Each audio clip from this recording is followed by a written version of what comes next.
Welcome to your deep dive into the most critical global affairs shaping our world today. June 17th, 2025. Our mission, to cut through the noise, give you those surprising facts, and deliver the insights you need to be truly well-informed. Absolutely. We've got a concise briefing here covering some really major developments, everything from escalating conflicts to scientific progress. We're here to help you unpack what really matters. Okay, let's jump straight in then. The top headline: this escalating Israel-Iran conflict.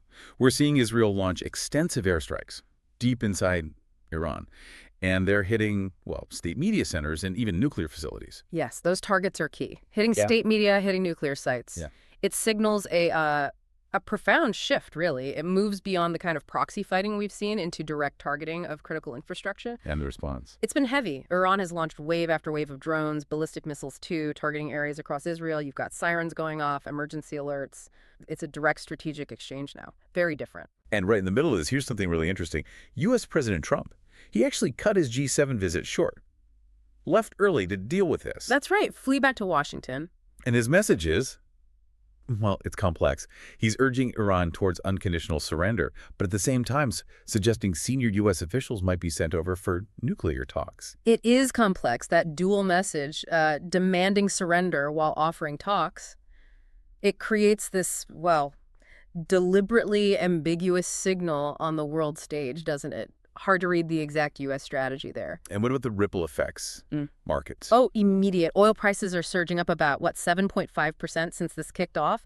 And you can definitely see investor sentiment shifting. It's risk off now. People moving money into safer assets, anticipating more uncertainty. Right. But despite that oil volatility, you mentioned the U.S. dollar, the broader markets, they've stayed relatively stable.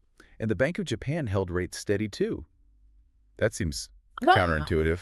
It is a bit surprising, yeah. It suggests investors might be betting this conflict stays contained somehow. Or maybe there's just a deeper resilience in global finance than we sometimes assume. So for you listening, this means a really rapidly evolving geopolitical picture. With direct economic consequences. Things like energy costs, investment climates. They could keep shifting. And this instability, it connects to other things happening, like the G7 summit in Kananaskis, Alberta. It just wrapped up June 16th, 17th. But it was clearly overshadowed by this crisis. Absolutely. You had leaders there from the EU, Japan, invited guests like PM Modi, and the focus inevitably shifted heavily to the Israel-Iran conflict, alongside the planned talks on trade, climate, economic stuff. Trump leaving early really underlines that pressure, doesn't it? Both internationally and maybe domestically, too. It certainly does, and it's important to remember this instability isn't just in the Middle East. It feels quite widespread right now. Yeah, like where else? Well, look at Ukraine. Russia is escalating its campaign there. We're seeing more intense drone and missile strikes happening concurrently. It adds to this feeling of generalized global tension. And closer to home for some listeners, Northern Ireland. These headlines about anti-immigrant riots erupting, Ballymena and other towns. What's going on there? It seems to stem from existing tensions boiling over after some allegations involving Romanian youths. It's escalated quickly into pretty widespread unrest. Sadly, police officers injured, dozens arrested. It shows how local issues can flare up into significant disturbances. Amidst all this tension, though, there were other things moving. South Korea newly elected President Lee Jae-myung just inaugurated June 4th. Yes, and on June 17th today, he's ratified the Hague Adoption Convention. Which is significant because It's a major international treaty. It standardizes intercountry adoption, protects children, prevents trafficking. Bringing South Korea into that global framework is a really positive step for child welfare globally. Oh, and they also qualified for the 2026 FIFA World Cup. Bit of good news there, too. And speaking of global awareness, today, June 17th, is also a UN Day, right?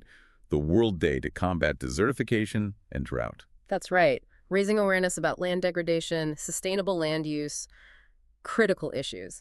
This year's global events were led by Colombia. It's a reminder that, even with these geopolitical crises flaring, these slower environmental challenges keep demanding our attention. Definitely. And one last quick note on a totally different track, science. The European Southern Observatory team just finished cleaning the giant mirror at the La Silla Observatory in Chile. Sounds routine, but why is that a big deal? Well, cleaning a mirror that huge, that delicate, without damaging its surface or affecting its precision, it's a major engineering challenge. Doing it successfully means the observatory keeps its edge, collecting clearer, more precise data from space. It's a quiet advance, but important for ground-based astronomy. So quite a mix today. We've touched on everything from these really sharp geopolitical flashpoints to moments of, well, global cooperation and even scientific dedication. A lot to think about. So for you to mull over, are we heading for diplomatic breakthroughs or maybe deeper hostilities in the Middle East? What will be the lasting outcomes from that overshadowed G7 summit? And how will things play out with the war in Ukraine or the unrest in Northern Ireland? And will something like desertification and drought day actually spur the kind of real, sustained action we need on sustainability? Lots of threads. Indeed. We hope this deep dive leaves you feeling more informed, definitely more curious, and maybe with a clearer sense of how interconnected everything really is. Stay curious, and we'll keep unpacking these critical global developments for you.